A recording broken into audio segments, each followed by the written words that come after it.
A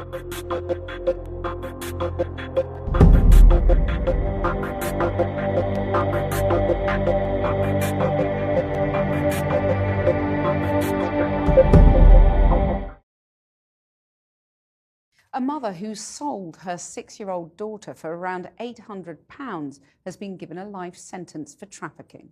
Jocelyn Smith mysteriously went missing in February 2024 from outside her home near Cape Town in South Africa. She is yet to be found despite a high-profile police search. During the trial, a witness said that Kelly Smith sold her daughter to a traditional healer who wanted the young girl for her eyes and skin. 2 accomplices were also sentenced to life in prison. Every parent's worst nightmare begins with silence, the moment you call a child's name and hear nothing in return. On February 19, 2024, that nightmare became reality for an entire community in Saldanha Bay, South Africa. A 6-year-old girl named Jocelyn Smith vanished from the Middelpas settlement without a trace. Within hours, neighbors were searching the streets. Within days, police, volunteers, and rescue teams had launched one of the largest missing child searches the country had seen in years. Her photograph spread across television screens and social media feeds nationwide. Her bright smile became instantly recognizable. So did her striking green eyes. At first, South Africans believed they were witnessing a desperate search for a missing child. What they would eventually learn was far more disturbing, because according to prosecutors, the people responsible for Jocelyn's disappearance were not strangers. They were the people she trusted most. Saldanha Bay sits along South Africa's western coastline, roughly 75 miles north of Cape Town. Middelpas is a tight-knit community where news travels fast and neighbors look out for one another. When something unusual happens, everyone notices. That is exactly why Jocelyn's disappearance shocked the community so deeply. According to her mother, Raquel Chantel Smith, known locally as Kelly Smith, Jocelyn stayed home from school that morning because she did not have a clean uniform. Kelly later told investigators she left her daughter in the care of her boyfriend, Jacques Apollos, while she went to work. Hours later, Jocelyn was gone. Apollos claimed he had last seen her playing outside with other children. No one could explain where she had gone. There were no signs of a struggle, no immediate evidence of an abduction, just a 6-year-old child who had seemingly vanished.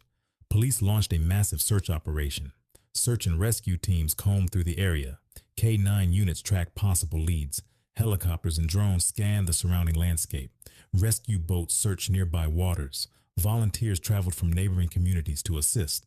As the search intensified, authorities offered rewards and followed every lead they received. But day after day, the search produced nothing. As public concern grew, Kelly Smith became the face of the search effort. She spoke to reporters, appealed for information, and pleaded for her daughter's safe return. Across South Africa, people sympathized with a mother who appeared to be living every parent's worst fear. Yet behind the scenes, investigators were no longer treating Jocelyn Smith's disappearance as a routine missing child case.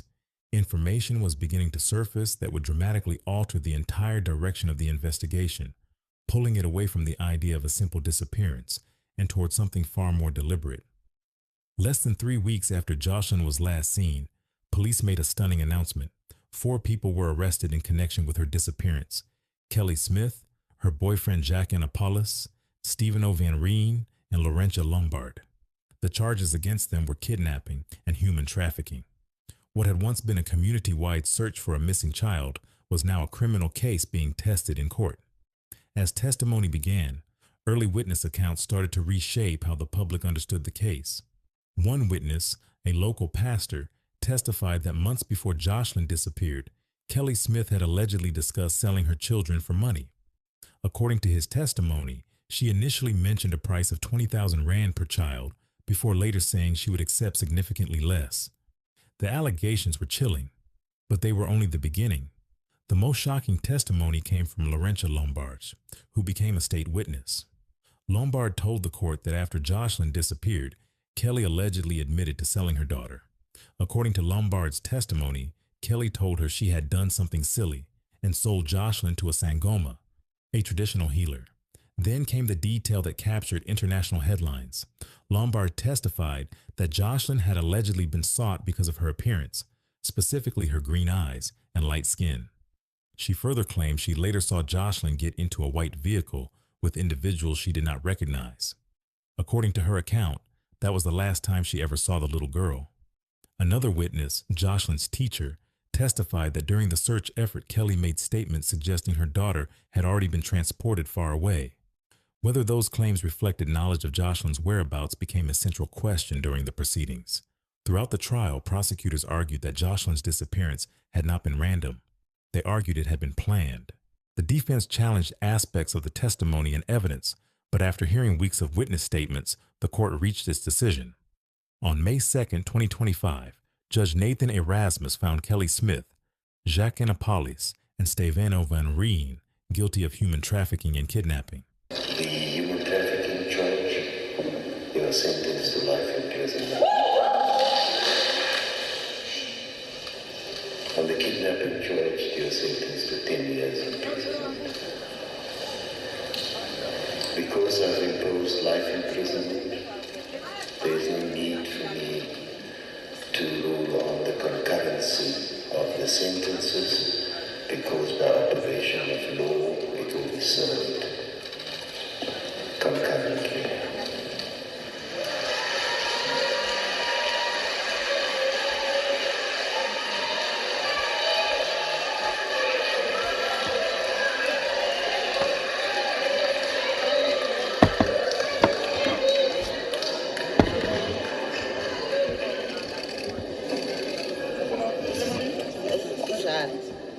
I feel sorry for Kelly.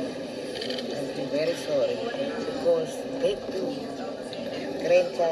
that grandchild of me and grandchild of Amanda is left without a mother. So what Kelly did is very harsh.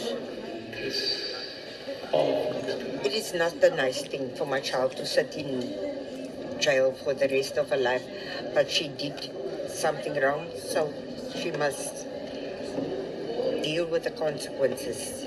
The last time was I spoke to her here, and she told me she will talk, she will take the stand, but she didn't. Despite extensive searches, criminal investigations, witness testimony, arrests, convictions, and life sentences, Jocelyn has never been found. No one has publicly revealed where she was taken. No one has explained what ultimately happened to her. And no one has returned her to the people who continue to search for answers. Today, Jocelyn would be attending school, making friends, and building the life that every child deserves. Instead, her disappearance remains one of South Africa's most haunting mysteries, because somewhere, the truth about what happened to Jocelyn Smith still exists. And until that truth is found, South Africa will continue asking the same question it has asked since February 19, 2024. What happened to Jocelyn Smith? Thank you for watching Grimwatch. Share your thoughts in the comments below, and don't forget to like and subscribe for more true crime documentaries. See you in the next video.